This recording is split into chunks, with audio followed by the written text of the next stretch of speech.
If you can't handle this truth, you're exactly who needs to hear it.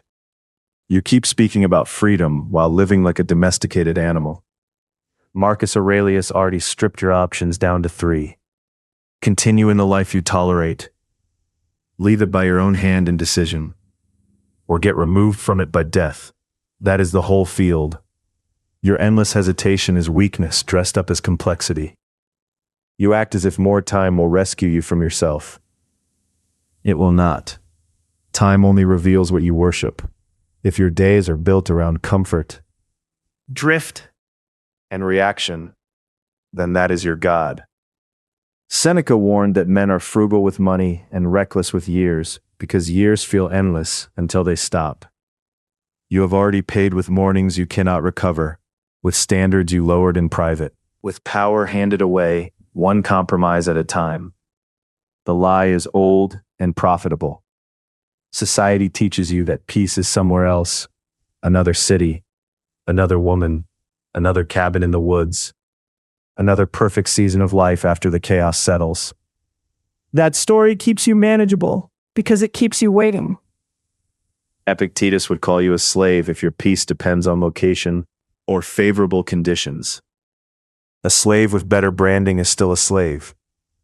You imagine solitude as scenery, a mountain ridge, a forest trail, a rented room with your phone off for one afternoon. Marcus mocked that fantasy with cold precision. Desert places are the same world. The same mind arrives there. The same weakness follows you up the hill and sits beside you in the silence. If you are disordered in the city, you will be disordered on the summit. The altitude changes nothing essential. Weak men need drama because plain truth exposes them too quickly. They say they are trapped when they are merely undisciplined. They call themselves overwhelmed because that sounds nobler than admitting they cannot command a single hour. They blame noise, family, work, the age they live in. Convenient targets. Meanwhile, the real issue remains untouched. Their ruling faculty is chained to appetite, impulse, and the fear of losing comfort. That lie has already emptied your life in ways you refuse to count. Time is the first theft. You spend years rehearsing a better version of yourself and almost no time becoming him. Respect is the next theft. Men can smell when another man does not govern himself. They may smile, shake your hand, and still register the truth. He bends too easily. He seeks permission. He is ruled from the outside. Power goes with it. Quietly, not cinematic. You lose it in tiny humiliations, hitting snooze because your body made a demand and you obeyed. Reaching for distraction the second a task becomes hard. Speaking too much because silence makes you aware of your own shallowness. Agreeing publicly with what you know is weak because you fear social friction more than self-contempt. This is how a man becomes hollow while still appearing functional. Cost you never mention because it burns. You become unfamiliar to yourself. Your own word stops carrying weight. You promise effort at night and betray it at dawn. You plan discipline on Sunday and sell it by Tuesday. Over enough years, self-disgust hardens into identity. This is just who I am. No, that is who repeated surrender made you. The strongest men saw something simpler and harsher. There are only ever 3 roads in front of you. Continue. Depart by deliberate choice, or die. Marcus did not offer sentiment because reality does not bargain. If you continue, then own the life fully and stop whining. If you leave, do it cleanly and with reason. If death cuts the account short, then your charge is over. One of these will happen whether you posture about it or not. This is where the sigma instinct separates from the herd. The herd seeks sedation. The self-ruled man seeks command. He does not build his peace on company, scenery, applause, or routines that collapse the moment pressure enters the room. He can walk through a crowded street and remain inwardly unbought. He can stand alone in a frozen field and still face the same tribunal. What matters is not where he stands. What matters is who governs within. So ask the question Marcus forced into the skull of any serious man. What is your chief part right now? What rules the rest? Is your mind directing your body, or has the flesh taken the throne? Look at evidence, not self-image. Your diet, your spending, your speech, your screen time, your sexual discipline, your punctuality, your ability to stay with one hard thing after novelty dies. There is the answer. Your hierarchy is visible in your habits. Men love private myths. They say they think deeply, yet panic in stillness after 6 minutes. They claim independence, yet one ignored message wrecks their focus for an hour. They call themselves dangerous, yet they negotiate with every craving that enters the room. This is theater for weak minds. Seneca taught that the wise man is enough for himself. Enough does not mean isolated from people. It means unowned by them. The code begins with subtraction.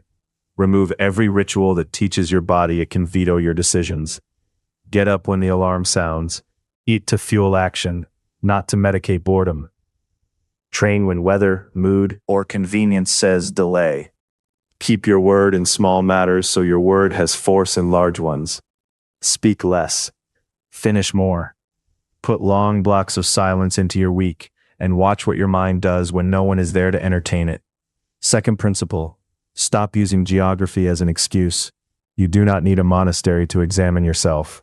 You need 10 honest minutes and the spine to stay in them.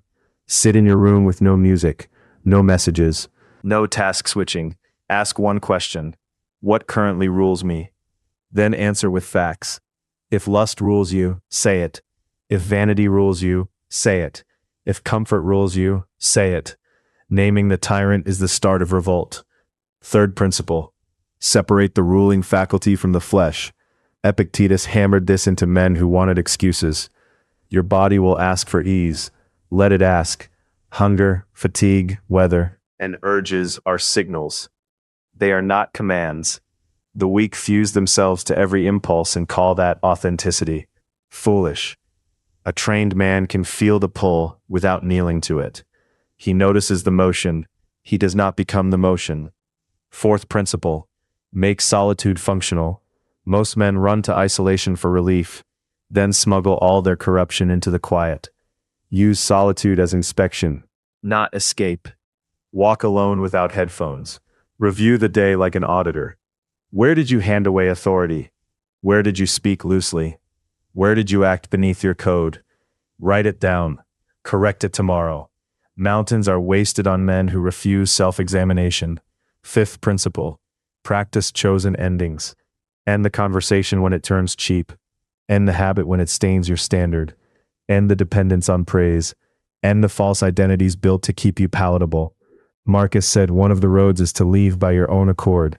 Apply that daily. Becomes formidable when he can cut off what weakens him, without ceremony, negotiation, or public announcement. Understand this clearly. The world does not care how conflicted you feel about any of it. Your life will still total itself. Your body will age. Your chances will narrow. Your reputation will be written by repeated action, not intention. Every day you continue carelessly, you cast a vote for the kind of man you are becoming. Every day you refuse self-rule. You prove that someone smaller than you is currently in charge. Even your search for retreat can become another costume. You talk about disappearing to the mountains because the city exposes your dependence. Fine, go there if you must. But if your mind is still crowded with envy, vanity, and appetite, then you brought the city with you. Plato's philosopher could live as if enclosed in a shepherd's lodge because his interior was ordered. Most men cannot last one evening without trying to be seen. You will continue in the life you have trained yourself to tolerate, or you will sever yourself from it by disciplined choice, or death will close your mouth and settle the matter for you. There are no hidden exits. No fourth path appears for men who hesitate. Your mind is either your own, or it is leased out to appetite until the lease ends in the grave.